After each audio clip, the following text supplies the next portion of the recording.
Atenção porque vai começar a aula de matemática. Olá pessoal, tudo bem com vocês? Aqui é a professora Ismaele para mais uma aula de matemática. Só que hoje a gente vai revisar os conteúdos que estudamos para vocês fazerem a avaliação de matemática. Então preste bem atenção porque vai servir de um reforço para aqueles assuntos que vocês não compreenderam, tentar compreender agora. A gente primeiro vai fazer a revisão, certo? A correção, aliás, da aula anterior, do exercício. Aí vocês também conferem o exercício, certo? Então vamos lá. Na primeira questão, diz o seguinte: o professor pediu para os alunos Isaac e Gregório realizar uma pesquisa sobre a Copa do Mundo de 2010.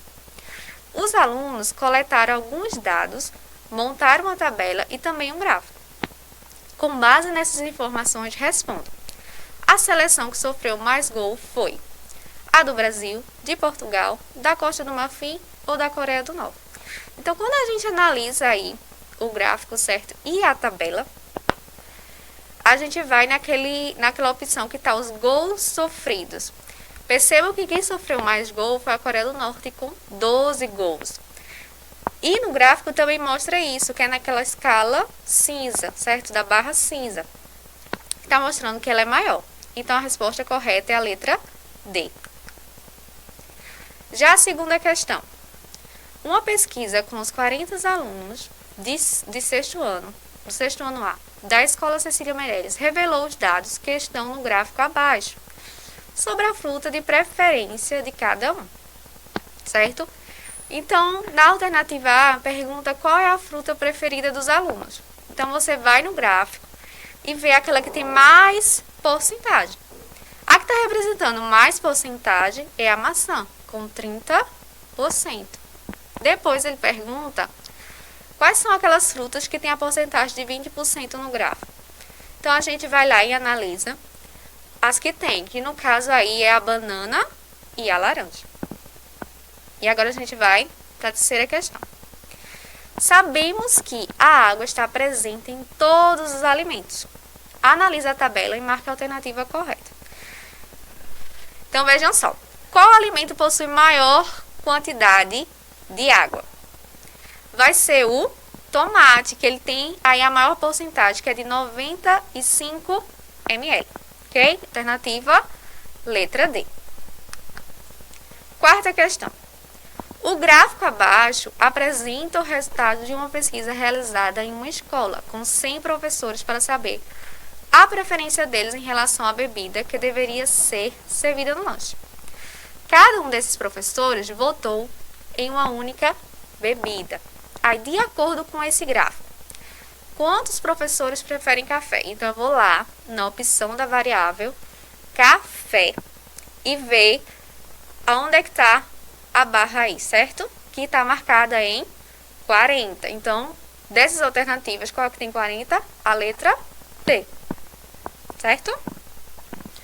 Então, resposta, letra D, 40. Então, revisamos agora, né, no caso, o exercício do anterior. E agora a gente vai revisar os conteúdos anteriores das aulas passadas, certo? Então, quais seriam esses conteúdos que vamos ver hoje? Ângulos, polígonos, triângulos e quadriláteros. Então, vamos ver esses 4 conteúdos aí. Revisar, certo? Então, primeiramente, a gente vai entender a ideia de ângulo. Lembram que a gente estudou sobre ângulos? Então, o que é que seria esse ângulo? A gente utiliza muito a ideia de ângulo em situações que envolvem abertura, giro e inclinação. Podem ser associadas aí à ideia de ângulo, não é isso? Então, nessa imagem, a gente pode ver o seguinte. A menina aí andando de patins tem uma inclinação, né, da rampa. Ela apresenta essa ideia de ângulo. A outra garotinha com o skate, aquela abertura que faz com o movimento, né, no skate. Também esse giro da menina com o skate apresenta uma ideia de ângulo. E a outra é na barra de futebol. Também apresenta uma ideia de ângulo, que é a abertura. Então, quando a gente for pensar em ângulo, vai ser uma abertura, certo? Que vai apresentar uma inclinação. Então, como é que a gente vai entender melhor? Vejam, ângulos é a região de um plano formado pela abertura de duas semirretas de mesma origem em comum com o vértice. Então, quando a gente está observando aí, veja que a gente tem a semirreta a semirreta B. Entre essas semirretas se encontra o ponto do vértice e está a abertura desse ângulo. A gente faz esse destaque da abertura do ângulo para a gente identificar aonde estamos medindo o ângulo. Então, o espaço entre essas duas semirretas forma aí o ângulo. Matematicamente falando, certo? E que seria esse ângulo, então? Como a gente estava falando, o ângulo ele vai ser uma figura geométrica formada por duas semirretas de mesma origem. Nesse ângulo aí que a gente tem as semirretas A e O, certo? E O, B. E o ponto em comum é o O, que vai ser o vértice, certo? Então, indicamos o ângulo pelo O, certo? Ou pela abertura, que a gente lê A ou B ou A, certo? Vamos colocar em prática? Então, essa identificação do ângulo. Ele pergunta o seguinte, identifique o vértice e os lados do ângulo da figura. Então, temos aí um ângulo, certo? E ele quer saber quem vai ser o vértice e quem é os lados aí desse ângulo. Vamos verificar? Veja, os lados vai ser as semirretas. E quais são essas semirretas? São o lado AB e o lado AC. Então, esses vão ser os lados. E o ponto em comum deles, que está onde está a abertura do ângulo, vai ser o vértice, que no caso aí é o ponto A. Então, o que isso significa? Quanto maior a abertura do ângulo, maior vai ser a sua medida. Nessas figuras aí que vocês estão vendo, a gente escreve como o ângulo AOB, o ângulo COD, o ângulo EOF. E percebam que esse O está com um acento. É aonde a gente identifica a abertura do ângulo, certo? Então, a gente coloca esse acento para identificar o ângulo. Então, geralmente, a gente utiliza esse acento, certo? No vértice. E esses ângulos, eles são classificados, certo? E como é que a gente chama esses tipos de ângulos? A gente tem alguns ângulos em comum que a gente utiliza bastante. Que é que vocês podem ver aí. O ângulo agudo, que é menor que 90 graus. A abertura dele é bem pequena. O ângulo reto, que é justamente o ângulo de 90 graus, certo? O obtuso, que ele vai ser maior que 90 graus. Então, a abertura dele é bem maior. Meia volta, que é a metade do ângulo, que no caso da metade da circunferência, que ele vai se valer 180 graus. E a circunferência completa, que a gente chama de 360 graus, certo? Que é a volta inteira, que vai ser igual a 360 graus. Então, como é que a gente identifica esses ângulos em um giro, certo? Vocês observem aí a representação dos ângulos correspondente a alguns giros. Meia volta, uma volta completa, um quarto de volta, 3/4 de volta. Qual vai ser a medida desses ângulos? Uma volta completa é uma circunferência, certo? Toda. Então, a gente tem um valor de 360 graus, como vocês podem verificar. Meia volta é a metade dessa circunferência, certo? Desse círculo aí. Então, metade de 360 é 180. Já um quarto de volta é quando você divide esse 360 em 4 partes. Quando a gente divide 360 por 4, vai dar 90. Então, um quarto de volta vale 90 graus, que é justamente o ângulo reto. E o 3/4 de volta, se um quarto é 90, aí você só basta multiplicar. 3 vezes o 90 vai dar quanto? 270 graus. Então, justamente esse valor de 3/4 de volta, certo? Então, quando a gente for pensar em giros, e a ideia de ângulo, vocês pensem na volta completa, que é 360 graus. E se for dado em fração, vejam que vocês vão ter que dividir. Meia volta dividido por 2, 1/4 divide por 4, certo? Que são as repartições por fração. Então, nessa segunda questão, já pede para você analisar os ângulos quanto à sua abertura. Indique qual deles é maior, menor ou igual a um ângulo reto. Depois classificar se o ângulo é reto, agudo ou obtuso. Então, verificando, vamos lá? Verificando. Essa figura da alternativa A abertura dele é pequena, é menor. Então, vai ser menor que um ângulo reto. Se ele é menor que um ângulo reto, isso significa que é menor que 90 graus. E aí se chama ângulo agudo. Já a figura da alternativa B, ela vai ser igual a um ângulo reto. Então, justamente vai ser chamado de ângulo reto. E a alternativa C, a abertura dele é bem maior que um ângulo reto. Então, isso significa que ele é maior que 90 graus, ou seja, ele vai ser um ângulo obtuso, ok? Então, fica aí o desafio. Quem vai ser maior?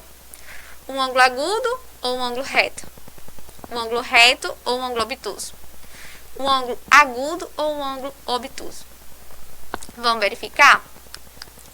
Veja só, o ângulo agudo é menor. Então, aí no caso, o ângulo agudo ou o ângulo reto vai ser o ângulo reto, que ele é igual a 90 graus e o outro é menor que 90 graus. Na alternativa B, um ângulo reto ou um ângulo obtuso? Vai ser o ângulo obtuso, ele é maior que 90 graus, certo? E o ângulo agudo ou o ângulo obtuso? O ângulo obtuso vai ser maior. Então, o que é que a gente viu aí em relação a ângulos? A ideia, né, da abertura do ângulo, que é composto por duas semi-retas e um vértice, e a classificação dele dos ângulos, que a gente pode ter os principais, que é o ângulo reto, obtuso e agudo. E além disso, a gente tem os outros, que é o de meia volta, que vale 180 graus, ok? O ângulo raso, que vale 0 graus, tá? Então, esses são os principais para vocês identificarem em relação ao assunto de ângulos, ok? Agora a gente vai para a parte dos polígonos, que a gente estudou sobre os polígonos. Relembrando polígonos, a ideia inicial a gente começa com as linhas poligonais, que elas podem ser abertas ou fechadas, simples ou não simples. Então, temos aí essa tabela que resume tudo isso, né? De abertos ou fechados. Então, quando a gente tem uma linha poligonal simples, é quando não há cruzamento aí dos segmentos de reta. Esses segmentos de retas não se cruzam. É aberta quando tem a abertura, né? Da abertura aí, que não se fecha totalmente a figura. É fechada quando está totalmente fechada, como vocês podem verificar nessas imagens. Já a opção de não simples é quando elas se cruzam. Aberta, né? Elas vão se cruzar, mas elas não vão se fechar. Fechada, elas se cruzam e também fecha, certo? Então, essas são as ideias de linhas poligonais. E esse polígono, ele vai ser uma linha poligonal plana, simples e fechada. Cada segmento de reta corresponde a um lado dos polígonos. Como assim, professor? Vamos ver? Aí está a ideia de um polígono, que vai ser a união do polígono fechado com a sua região interna. Então, os dois juntos vão formar um polígono, o polígono vai ser toda essa região aonde ela é formada por segmentos de retas. Então, polígono será uma figura plana delimitada por uma linha poligonal simples e fechada. Ela tem que estar totalmente fechada e por segmentos de retas, ok? Já a palavra polígono justamente significa isso, muitos ângulos, certo? Ela vai ser composta por ângulos. Então, como seriam esses elementos de um polígono? Para a gente identificar um polígono, a gente precisa identificar os vértices lados e ângulos internos. Então, quando estiver perguntando quais são os elementos de um polígono, vocês têm que identificar os vértices, os lados e os ângulos internos. Os vértices são os pontos que unem essas retas, certo? Os lados são esses segmentos de retas e os ângulos internos, que são formados pelos lados, certo? Pela região interior do polígono. Então, a gente tem aí um polígono em que ele é composto por 4 lados, 4 vértices e 4 ângulos internos, ok? Então, para identificar um elemento de um polígono, eu preciso verificar o que, professora? Vértices, lados e ângulos internos, ok? E a gente pode classificar esses polígonos de acordo com seus lados, a quantidade de lados. Se ele tem 3 lados, 3 vértices e 3 ângulos internos, ele é chamado de triângulo. Quadriláteros, 4 lados, 4 vértices, 4 ângulos internos. Se for 5 lados, 5 vértices e 5 ângulos, a gente tem um pentágono. E assim por diante, a gente vai ter um hexágono de 6 lados, 6 vértices e 6 ângulos. Um heptógono, que é 7 lados, 7 vértices e 7 ângulos. Um octógono, que são 8 lados, consequentemente temos 8 vértices e 8 ângulos. Eneágono, que são 9 lados, decágono, que são 10 lados, um decágono, 11 lados. Esses são os principais, mas a gente tem mais, de 12 lados, 13, 14, entendeu? Então, esses outros fica a critério de vocês darem uma pesquisadinha e descobrirem como é que se chama, tá? Então, a gente pode classificar os ângulos de acordo com seus lados. Então, só é vocês contarem os lados para vocês nomear esse polígono, certo? E esses polígonos, eles podem ser tanto regulares ou não regulares. O que significa isso? São regulares quando eles têm a mesma medida dos ângulos internos, certo? Então, vocês verificam nessas imagens aí, esses polígonos. Já os irregulares são polígonos que não têm a mesma medida de lados. Os lados têm medidas diferentes, então é chamado de polígonos irregulares. Além disso, os polígonos eles podem ser convexo e não convexo.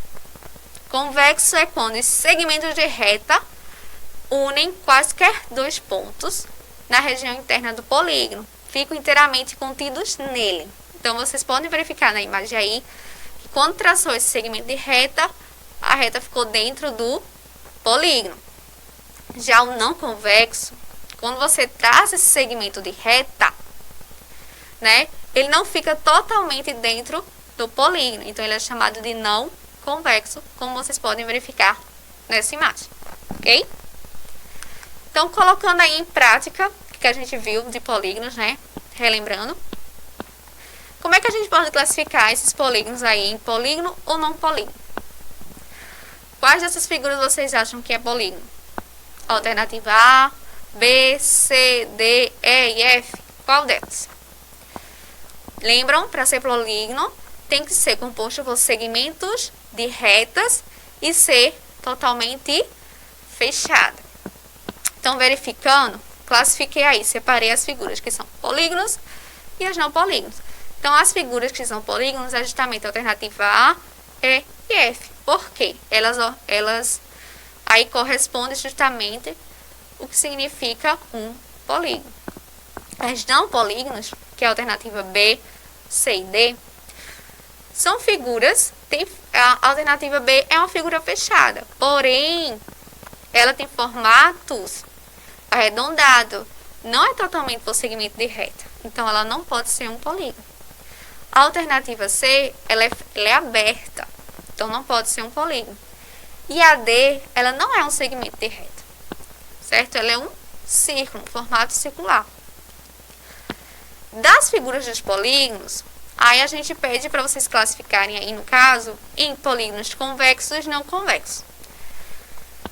E classifico de acordo com a quantidade de lados. Vamos nomear esses polígonos, certo? Alternativa A, aí na figura A. Para eu nomear, eu conto os lados. Quantos lados tem esse polígono? Certo? O convexo, para ser convexo, é quando a gente traça dentro do interior da região e a reta fica dentro, que é só no caso da figura F. As outras duas são não convexos. Contando lados dessas figuras, a primeira ela é chamada de pentágono. E as outras duas são 10 lados. Se são 10 lados, vai se chamar decágono, certo? Então, em relação ao polígono, que a gente viu, é que um polígono é uma região, né, de segmentos de retas, composto por segmentos de retas. Não pode ter um formato arredondado. Classificamos elas de acordo com seus lados, vértices e ângulos. Para nomeá-las, a gente observa os lados, certo? E para classificá-la em regular, os lados têm que ser totalmente iguais. E em regular, os lados não são iguais, certo? Para ser convexo, tem que ter o segmento dentro da região dessa figura, ok? E agora a gente vai estudar um específico polígono, que vai ser o triângulo, ok? Triângulo, observando os seus lados, né? Se é 3 lados, vai se chamar triângulo, que é composto por um triângulo chamado ABC, certo? Tem 3 lados, é um triângulo. E a gente também pode classificar de acordo com seus vértices, lados e ângulos internos. Seus lados aí, como vocês estão observando, vai ser os segmentos de reta AB, AC, BC. Os vértices são os pontos de encontro desses segmentos, então vai ser A, B e C. E os seus ângulos internos também. Vai estar entre os vértices, ok? Podemos classificar aí os triângulos de acordo com o comprimento dos seus lados. Temos o triângulo equilátero, isósceles e escaleno. Vai ser equilátero quando tivermos os 3 lados iguais. Vai ser isósceles quando tivermos apenas 2 lados iguais. E escaleno quando os 3 lados forem diferentes, forem medidas diferentes. Podemos também classificá-los de acordo com os seus ângulos. Quando ele tem chamado octângulo, quando ele tem 3 ângulos agudos, ou seja, ângulos menores que 90 graus. Obtusângulo, quando ele vai ter um ângulo obtuso, ou seja, um ângulo maior que 90 graus. E um ângulo chamado de triângulo retângulo, quando ele tiver um ângulo reto, um ângulo de 90 graus, certo? E aí a gente colocando em prática. Um polígono formado por 3 lados é chamado de quadrilátero, pentágono, octógono ou triângulo. O que vocês acham? Um triângulo, certo? Vai se chamar um triângulo porque tem 3 lados. Quadrilátero tem 4 lados. Pentágono, 5 lados. Octógono, 8 lados. Classifica os triângulos de acordo com seus lados. Então, a primeira imagem, certo, vai ter lados iguais.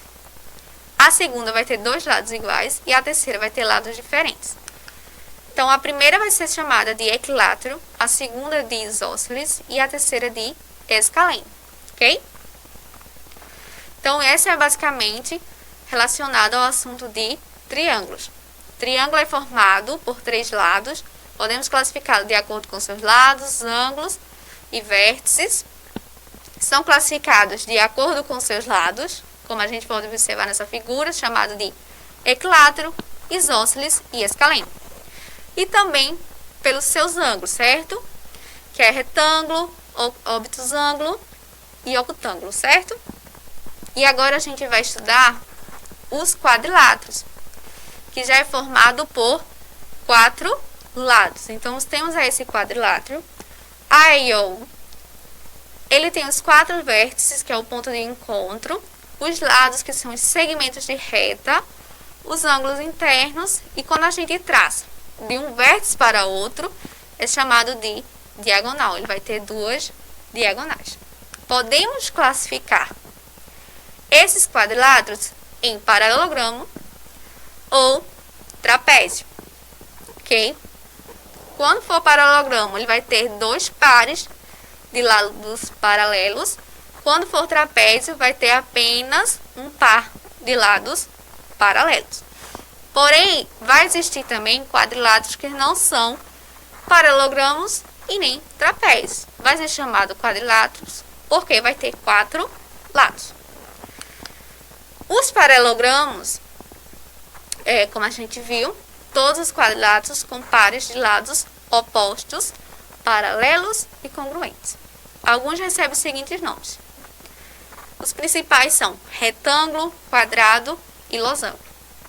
O retângulo ele vai possuir os 4 ângulos internos. Vai ter 2 medidas, 2 lados iguais, não é isso? O quadrado ele já vai possuir todos os lados iguais e os ângulos também. Já o losango vai possuir o comprimento aí dos lados iguais, certo? Colocando em prática, quais desses quadriláteros podem ser classificados em paralelogramo, trapézio, retângulo, losango e quadrado? Então vamos verificar. Paralelogramo tem que ter dois pares paralelos, não é isso? Então aí as figuras que se encaixam nessa definição vai ser a figura A, C, D, E, F, G e I. Para ser trapézio, vai ter um par paralelo, que aí a gente só tem as figuras B e a figura H. Retângulo vai ser a figura A, F, G e I. Mas, professora, A não é um quadrado? É sim, mas também todo quadrado vai ser um retângulo. Então, a figura A, losango já vai ser a figura A, D e I, e o quadrado vai ser a figura A. Então, todo quadrado também vai ser um losango, mas nem todo losango é um quadrado, certo? Então, essa foi a revisão da aula de hoje. Espero que tenham entendido melhor o conteúdo. Façam uma boa prova, uma boa avaliação. Façam com calma, leiam atentamente, certo? Para vocês responderem as alternativas. Ok? Obrigada e até a próxima aula.